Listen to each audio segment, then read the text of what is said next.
चला बडू गाय बैसू देऊ एके ठाय बहु केली वनवळ पायी पिके जाणारी खांदेबार पोटी भूत काय खेळायचे सुख बहु केली वनवळ पायी पिके जाणारी तुकामने गावी बोलू नका तुकाम सकपडी पुरुष मागे सांगणे तुकामने गावे मगावे करणे बहु केली वनवन पायी पिटी जाणारी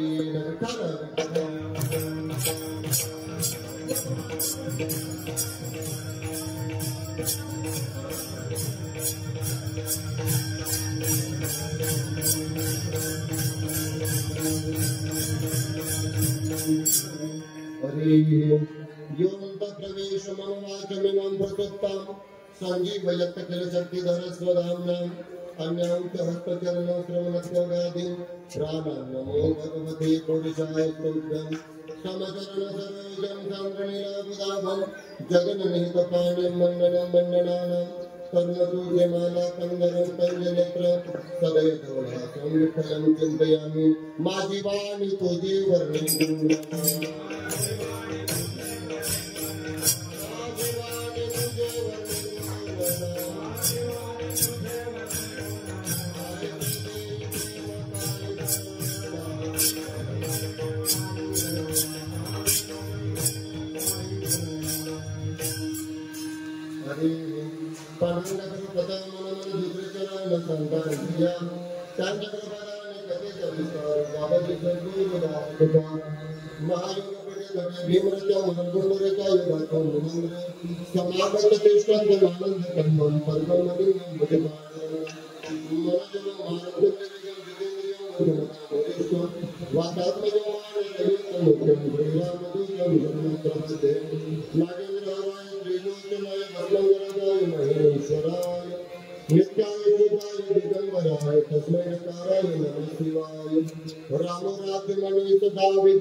रामाय तस्मै नमः नमो सद्गुरु ज्ञानदीपा नमो सद्गुरु सच्चिदानंदरूपा नमो नमो सद्गुरु वसुदेवसुतं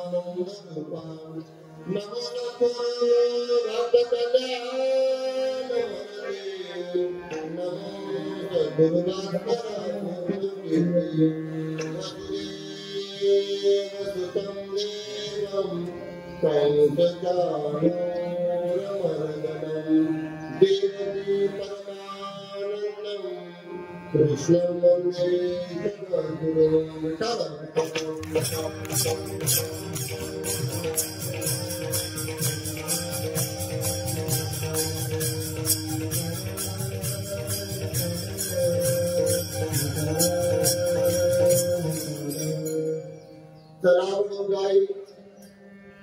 चलावडो गाई पैसू देऊ येते टाय बहु केली वनवन पायी पिटी जाणासी प्रस्तुत भगवान चंद्रांनी सेवा समर्पित करण्यासाठी घेतलेला अभंग विश्वंदनी महाराष्ट्र भूषण वैरागी मूर्ती देवमान्य संत मानण्यासाठी जगद्गुरु तुकोबारा यांचा 4 चरणाचा असून तुकोबारा आपल्या सगळ्यांना एका ठिकाणी बसायला सांगतात विठ्ठल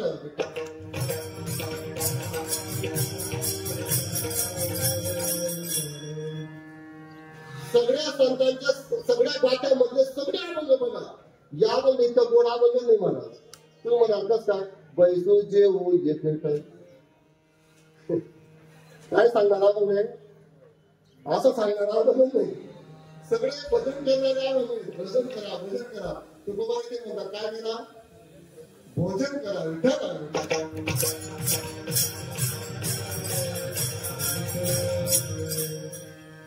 परमात्म्याला लावणारे भरपूर अभंग आहेत जेवण करायला लावणारा पहिला अभंग आहे तुकोबाला म्हणतात चला मोडून काय अर्थात हा म्हणजे कसा दिसतोय तसं नाही होत का वरून दिसायला वेगळा दिसतोय पण आतून वेगळा आहे वरपंगी याचं जरी रूपक वेगळं असलं तरी याचा जो गाभा आहे तो मात्र वेगळा आहे याला क्लिअर करा याचा इको काढून टाका आणि याला बदलून पडा वरता नॉर्मल फक्त इको टच करा याला नॉर्मल वरचा गाभा वेगळा आहे आणि आतील अर्थ याचा वेगळा आहे वरवर जर हा अभंग बघितला तर आपल्याला असं वाटतंय की भगवंतांनी काही चालायला सोडून दिलाय गोपाळ खेळताय आणि सगळे गोपाळ खेळता खेळता थकून गेले आणि थकलेल्या गोपाळाने कृष्णा सांगितलंय कृष्णा खांदेवार पोटी भूक काय खेळायचे आता खेळण्यामध्ये आम्हाला मजा वाटत नाही का आम्हाला भुका लागल्या मग काय करायचं मग ते गोपाळ म्हणतात चला म्हणून काय बैसू जेव हे खेटाय बघू केली बनवून काही किती झाला असेल आपण जेव्हापासून आलोय तेव्हापासून आपण विविध प्रकारचे खेळ खेळतोय बहुमन झाली आता थकायला झालं आता खेळण्यामध्ये आम्हाला आनंद वाटत काय खेळायचे सुख आता खेळण्यामध्ये नाही आनंद वाटत मग आता काय करू बैसू जेवू हे खेटाय आता आपण एका ठिकाणी बसू आणि आता आपण जेवण करायला पाहिजे मग ते जेवण करायला पाहिजे मग करा ते म्हणजे आम्ही नाही करू शकत ना म्हणजे मग तुका म्हणे धावे तू जेव्हा येशील मग बनवे तू जर आला आणि तू जर हे सगळं नियोजन केलं मग सगळं व्यवस्थित होईल तुझ्याशिवाय ही व्यवस्थित होणार नाही आता या अभंगाचा वरवर अर्थ आहे विठ्ठल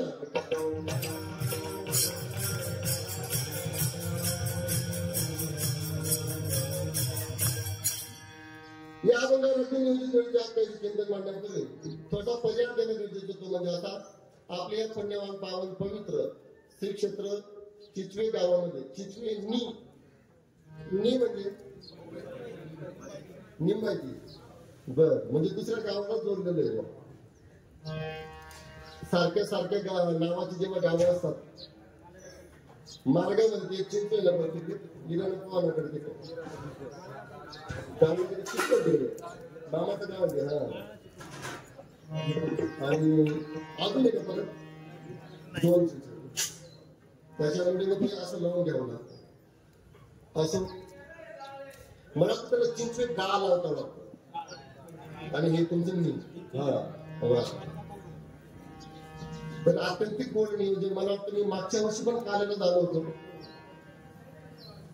हे तसे चरित्र केले नारायणी आपण अवलंब घेतला होता धर्मासाठी देवाचं येणं होतं हे आपण बोललो होतो या वर्षी सर्व कार्यकर्ते मंडळी सर्व भक्ती मंडळ सगळ्यांच्या आग्रह असतो पुन्हाही सेवा माझ्या वाटेला आली आणि सेवा घेतली माझं हे कीर्तन मी सूर पालना दिलेलं होतं त्याने दबाव टाकला आणि मग तिकडे वरती खाली केलं मी इकडे आलो ते मग कुठे वरती खाली करत होता दगत नाही ना काही पुढे आलो हे खालं आता आम्ही कीर्तनकाराचं एक महाराज कीर्तनकार जसं म्हणजे जसं त्याची कार्यक्रम होत जातात तसा तो परावलंबी होत जातो मग त्याचं चालू त्याच्यावर लोकांचे अधिकार होऊन जातात तो नाही तो आमचा बुवा आहे मग आम्ही सांगू तसं तो त्याला वागावं लागतं त्या पद्धतीने विधी सर्व फोन आला त्या पद्धतीने आग्रहात ही सेवा घेतली पुन्हा इथे आलो पुन्हा सर्वांचं दर्शन झालं बरंच मला तुम्ही 1-2 वेळेस प्रवचनाला येऊन गेलो 2-3 कीर्तन झाल्या बऱ्यापैकी कार्यक्रम झाले बरेच चेहरे माझ्या ओळखीचे पण झाले म्हणजे चेहरे ओळखीचे नावं अजून पाठ होत नाही ते बुद्धी कमी असते का असंच होतं आणि त्याच्यामध्ये आपण सगळे भक्ती म्हणजे सगळं भक्ती मंडळ गाव असतात आणि विनकरी बाबा आता थकले बाबाचं बघत नाचा फक्त हे कळत नाचून निघत देवाला आनंद आहे आणि मग आणि सगळेच जण महाराज नाही कसं संदीप महाराज कुठले असं का हा म्हणजे फक्त एकच बाहेर सगळे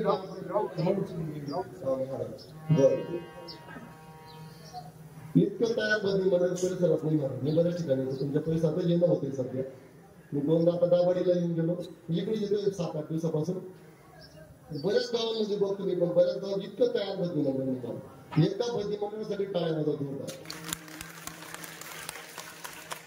हे का सांगितलं? हे तुम्हाला माहिती आहे किती पैसे वाचतात तुमचे? हा महाराज सोपं नाही आता, म्हणजे इथे गाय काढणं आणि हे आणणं आता सोपं नाही राहिलं महाराज. त्याच्यात इतके तयार आहेत, त्यांनी इतकी गोड चाल म्हटली, सगळं तुम्ही काही म्हणा ते बरोबर मागे म्हणतात. मी 2-3 मिनिटांमध्ये सर्वे करतो, तयार होती मंडळी महाराज. वा. आणि तुम्ही सर्वजण ज्यांच्यामुळे माझा आवाज तुमच्यापर्यंत येतोय, सर्वज्ञ साऊंड शिरसोंडी. वा. मागच्या वर्षी पण हेच होतं ना या साऊंड मध्ये बरेच कार्यक्रम निर्माण आहे. हा. आणि चॅनल आहे का? वा. म्हणजे हे कीर्तन फक्त आज नाही, आज जेवढं समजलं तेवढं जर नाही समजलं, चॅनल सबस्क्राईब करा, त्याला शेअर करा, लाईक करा. हा, लाईव्ह कार्यक्रम चालू आहे, नाही पण तुम्ही इथेच ऐका, मोबाईल ओपन करा पण इथे ऐका, नंतर घरी जाऊन पुन्हा एकदा निवांत ऐका, म्हणजे निवांत ऐकायला मिळेल. विठाल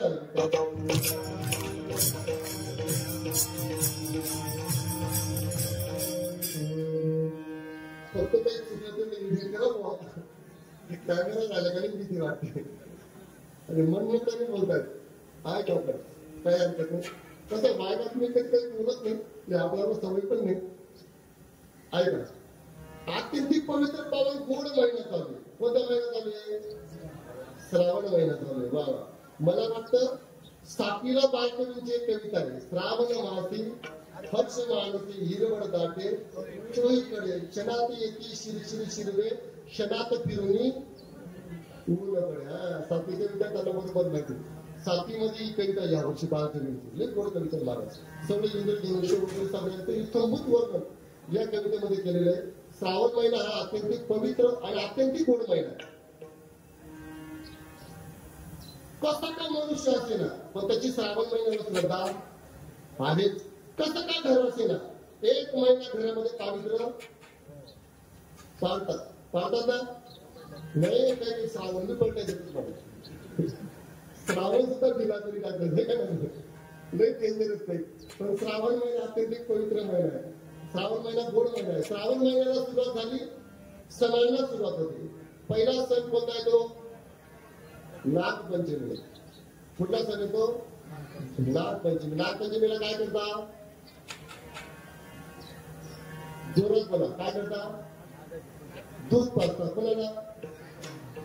नागदेवतेला. म्हणजे ज्या सापाला किंवा नागाला वर्षभर मारतात त्याला एक दिवस काय करतात? आज पिऊन घे, नंतर दिसू नको, असं आहे ना. काय झालं, मी शिवपुराणामध्ये असं आलोय, जर ओरिजिनल नाग असेल शिवपुराणामध्ये, ओरिजिनल जर नाग असेल, आयडिया तुम्ही पारायण झालं का? तर ग्रंथामध्ये असं लिहिलंय, जर तुम्ही ओरिजिनल नागाचं जर दर्शन घेतलं ना तर भगवान शंकराच्या 25% दर्शनाचं पुण्य मिळेल. ओरिजिनल म्हणून कधीही साप असो का नाग असो काही असो, मारायला छोट्या छोट्या निघाले का मारून टाका, मोठे मोठे निघाले का मग धरणार. छोटासा घमंड असतो, सगळ्याला जीवदान द्यायला.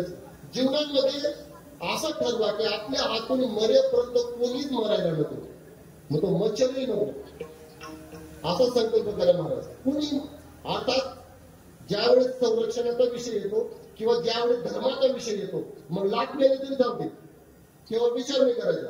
पण धर्म आणि स्वरक्षण दोन गोष्टी सोडल्या विनाकारण कोणालाही मारू नका. विठ्ठल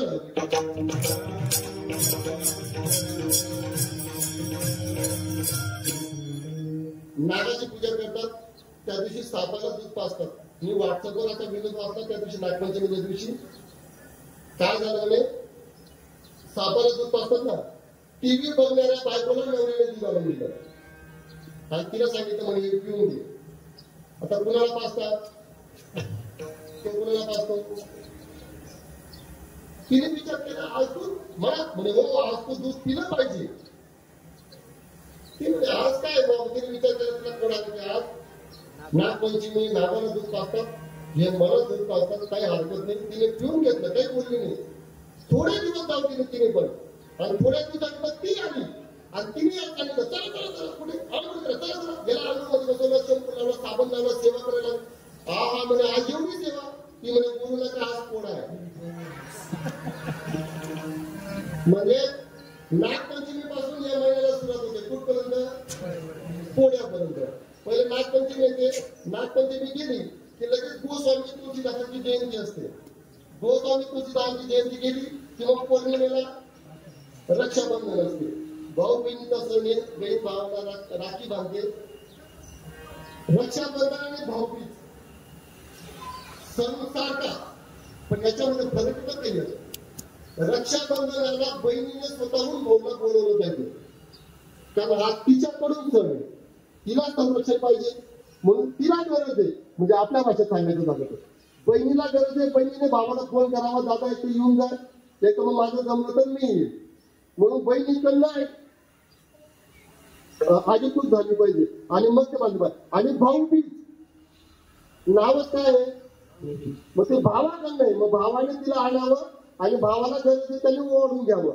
रक्षाबंधनाला राखी बांधली तर बहीण सुरक्षित होती, हा त्याचा मागचा भाव आहे.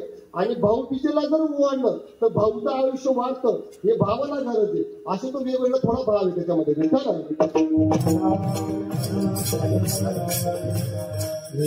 त्याच्यानंतर पुढे गेलं की जो कालचा दिवस होता, काल काय होता? जन्माष्टमी. हा, भगवान गोपाळ कृष्णांचा अवतार होतो आणि भगवान ज्ञानोबरायांचा पण अवतार होतो.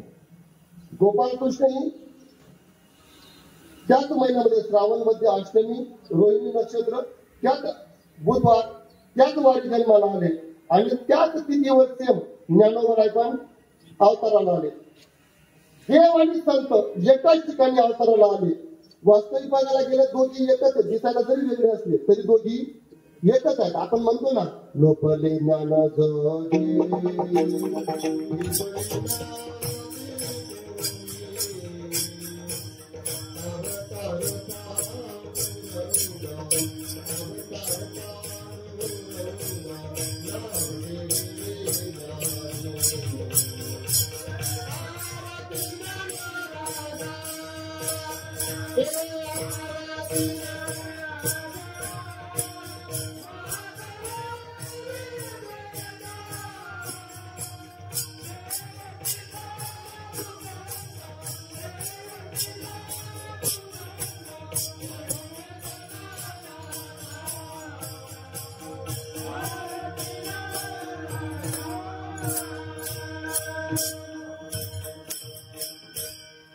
अवतार पांडुरंगा नाव केलेले महाविष्णूचा अवतार सखा माझा.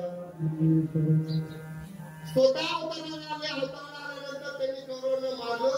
गीता नावाचा आत्मूक्त म्हणून मला देदीप्यमान जीवन जगण्यासाठी गीता नावाचा ग्रंथ अर्जुनाच्या माध्यमातून त्याने आपल्याला दिला आणि आपल्याला दिल्यानंतर धर्म स्थिर केला आणि अवतार कार्य संपवलं. पण अवतार कार्य संपवल्यानंतर कळालं की हे संस्कृत मध्ये आहे, हे सगळ्या लोकांपर्यंत पोहोचायला जड आहे, अवघड आहे. म्हणून परत तुमची माझी दया आली. परत त्याच देवाने ज्ञानोबराय म्हणून अवताराला आले आणि ती संस्कृत अवतारी गीता प्राकृत भाषेमध्ये भावार्थ दीपिका नाम ज्ञानेश्वरी म्हणून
गीतेवर काय चढवले?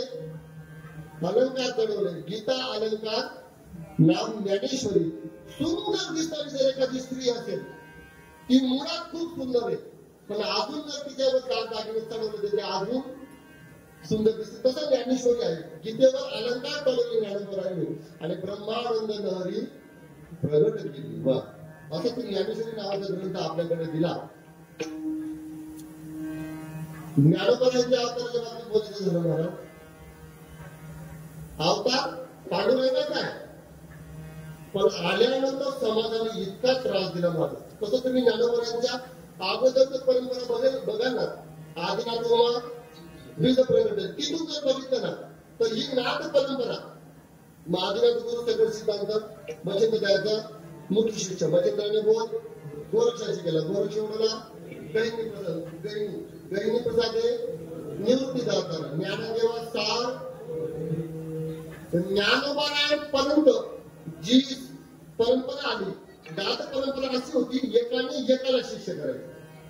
एकाने मला सांगायचं, एकाने एकाला शिष्य केलं असतं तुमचं माझं कधी कल्याण झालं असतं. तो पण एकाला शिष्य करत होता, पण कसा अधिकार बघून, अधिकाराशिवाय शिष्य करत नव्हते महाराज. गहिनीनाथाने निवृत्तीनाथांचा अधिकार बघितला आणि निवृत्तीनाथांना बोलवून घेतलं आणि निवृत्तीनाथांना अनुग्रह दिला. निवृत्तीनाथांनी ज्ञानोबारांचा अधिकार बघितला आणि ज्ञानोबारांना ते ज्ञान दिलं. ज्ञानोबारांनी म्हटले, दादा अरे हे जर असं एक एक जर आपण करत बसलो कधी समाजाचं कल्याण व्हायचं. म्हणजे मग समाजाचं कल्याण म्हणजे अरे आपण या समाजाचं देणं लागतो, समाजाचं भलं झालं पाहिजे. आव्हानी संसार ही प्रतिज्ञा आहे माझी, सर्व समाज सुखी झाला पाहिजे. जो भेटेल मालापासून तर झोपडीपर्यंत कानाकोट्यापर्यंत समाज सुखी झाला पाहिजे, ज्ञानी झाला पाहिजे, त्याच्यापर्यंत ज्ञान गेलं पाहिजे. एकाला शिष्य केलं कधी व्हायचं.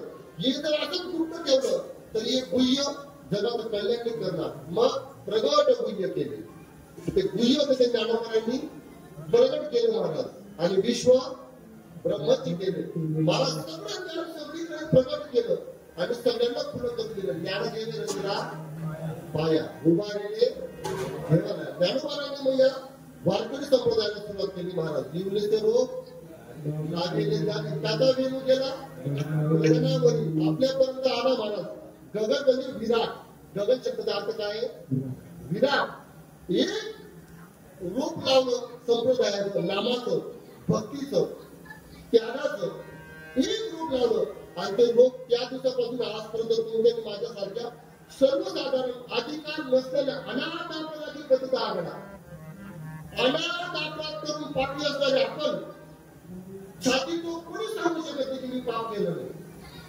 बारीक प्रकार काही पावतिक मानसिक निजन पकडले तर तुमच्याच माझ्यासारखा आदम पापी आपल्यापर्यंत ते अनमोल असं ज्ञान ज्ञानोबायांमुळे येऊन पोहोचलं. ज्ञानोबा पासून तर महाराजपर्यंत जेवढे संत झाले सगळ्यांच्या एका हातून दुसऱ्या हातून दुसऱ्या हातून तिसऱ्या हाती एक हे ज्ञान तुमच्या माझ्यापर्यंत आलं. समाजाने इतका त्रास दिला महाराज. ज्ञानोबायांचं दर्शन म्हणजे ज्ञानोबा दिसून जरी गेले तरी विटाळ मानणारा हा समाज दर्शनाने काय होणारा विटाळ मानणारा. आता म्हणजे समजा तुम्ही आता पवार परिवार आहात. या पवार परिवारामध्ये त्या दादांचं गाणं झालं म्हणजे आता सध्या तुम्हाला काय विटाळ तुम्हाला स्पर्श केला किंवा तुमच्या घरचं पाणी पिलं किंवा अन्न केलं तर ते मला सुद्धा काय होईल हा एक भाग झाला. पण काही नसताना ज्ञानोबाचा एवढा तिरस्कार करायचा इतका विटाळ मानायचा. ज्ञानोबाला दिसले संतांनी मला भूता सकल इंद्राणी मध्ये आनंद करावी म्हणजे काय कशाला बात होत होता एवढा मोठा अपमानी महाराज ज्ञानोबा.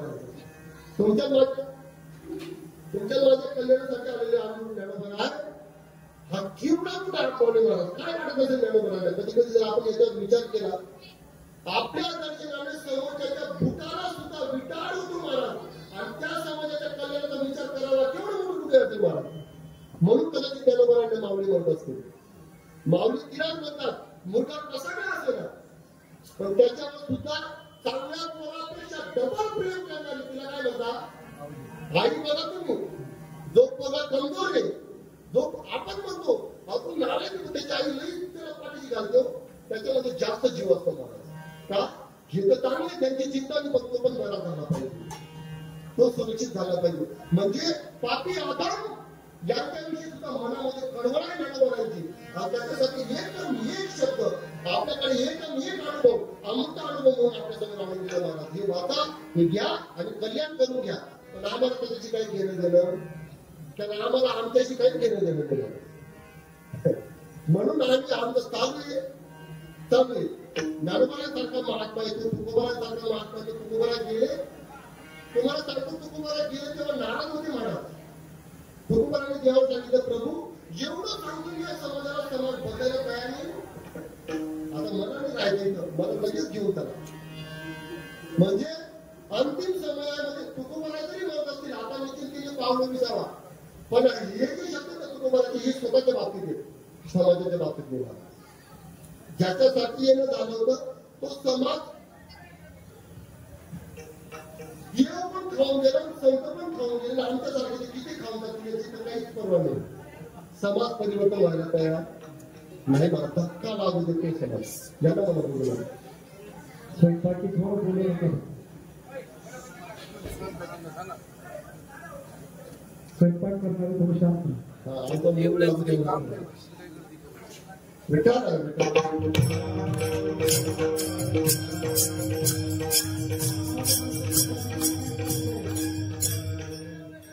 रिकामे सगळे पुढे तिथं रिकाम पण उभं राहू नका. कामाला संबंधित समोर या. मस्त नियोजन, मस्त बसले सगळेजण. पाऊस पण पडलेला, त्याच्यामध्ये पुन्हा टेन्शन नाही. सगळं झालंय व्यवस्थित, सगळं नियोजन फक्त आजची तर सेवा मला वाटतं आदमी हरिती पण आहे. रिंकू दादा सरपंच घेतले, त्यांच्याकडे आजची सेवा आहे. वा. आणि ते वेगळीच झाली तो सगळे. मी म्हणतो ती वेगळीच गोष्ट असते.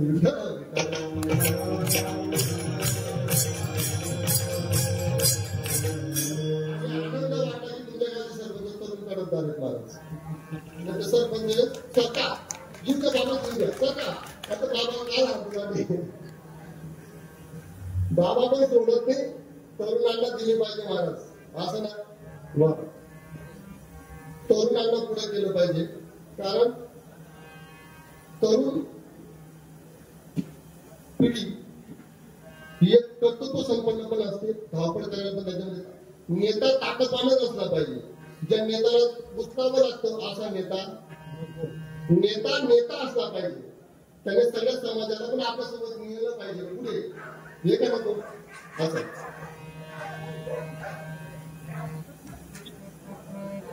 आता येऊन गेले म्हणजे आम्ही हाव किंवा असं कोणी म्हणायला तर मी महाराजांच्या कीर्तनाला पुत्र म्हणतो. हे काय नको.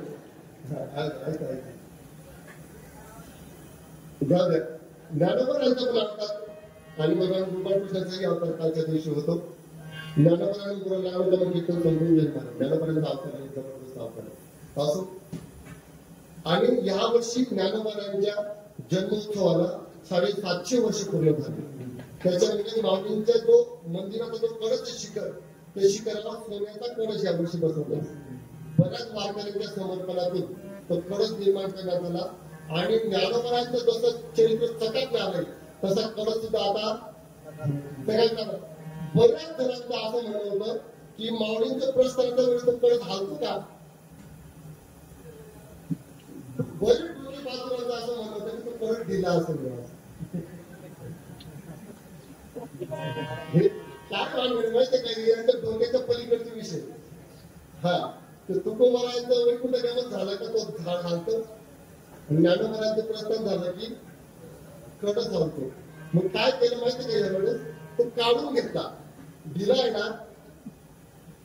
आणि आता पेटिकल बसवलाय नवीन सगळ्याचा. आता तर पुढच्या वर्षी सगळ्यांना बघायला मिळेल की तो ढिला होता म्हणून नाही, पण ज्ञानोबारायच्या सामर्थ्याने हालतो मला.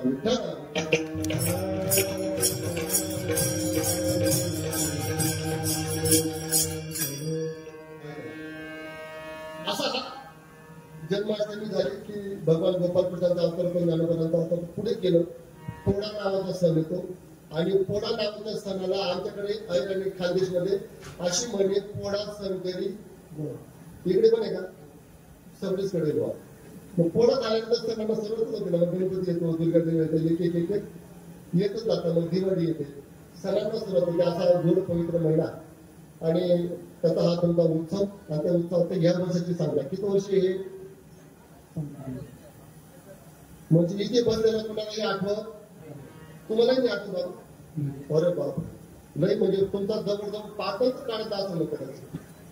इतक्या वर्षापासून हा सप्ताह तुमचा चालू आहे अखंडितपणे. याला ओरिजिनल अखंड म्हणतात, हे का नको. अखंड हरिनाम सप्ताह लिहिलं होतं, पण मध्ये मध्ये गॅप पण दिवते. पण अखंड हरिनाम सप्ताह जे तुम्ही मोजत नाही खूप चांगले महाराज. भक्ती न मोजताच करायला पाहिजे. आपण जर मोजून केली तर तो पण मोजून दिला, आणि आपण न मोजता केलं तर तो न मोजता दिल्याशिवाय राहणार. असं चालू ठेवा. ऐका, तुकोबारांचा अभंगावर बोलू. ऐका, अभंगाचा वरचा भावार्थ मी तुम्हाला सांगितलंय. वरच्या भावार्थामध्ये गोपाळ देवाला बोलतात की देवा आता आपण काही एका ठिकाणी आणलं पाहिजे आणि बसून जेवण केलं पाहिजे. हा वरचा अर्थ आहे. पण याचा जर खालचा अर्थ बघायला गेला ना, तर तुकोबारा काय करताय, तुकोबाराने सांगितलं बहु केली वनवन आणि पायी पिटी झाला. तुकोबाराचं म्हणणं आहे का रे, येतो जगतो जातो, येतो जगतो जातो, येतो जगतो जातो. काय येतो ते माहित नाही, काय जातो कुठून आला ते माहित नाही, कुठं जायचंय. बरं येणं जाणं जाऊ द्या, इथे येऊन काय करायचं हे सुद्धा संतांचे म्हणणे. जीव येताना इथे आला तर इथे आल्यानंतर जीवाने मी का आलो याचा शोध घ्यावा. कशाचा शोध घ्यावा, मला काय पाठवलं याचा शोध घ्यावा. मी कशासाठी आलो, मी कोण आहे, मला का पाठवलं, मला पाठवण्याचा काय उद्देश आहे, मी काय करायला पाहिजे, या गोष्टींचा आपण शोध घेतला पाहिजे. तर आपला असं चालू आहे आणि डोक्यात एकच आहे, मरेपर्यंत जरायचंय मेलो तुमचं बोलायला जायचं. असं कधी आल्यानंतर पहिले आपल्याला का पाठवलं याचा शोध घ्यायला पाहिजे. ज्ञानोबा म्हणतात गिऱ्हाईक बाजारामध्ये जे घेण्यासाठी जातं, गिऱ्हाईकाने बाजारामध्ये गेल्यानंतर तीच वस्तू घेतली पाहिजे. हे सारखी आली या का पाठवलंय याचा शोध घ्यावा आणि ज्याच्यासाठी पाठवलंय ते करावं. महाराज देवे दिला ते का भोजनामध्ये भजनासाठी दिलंय, भोजना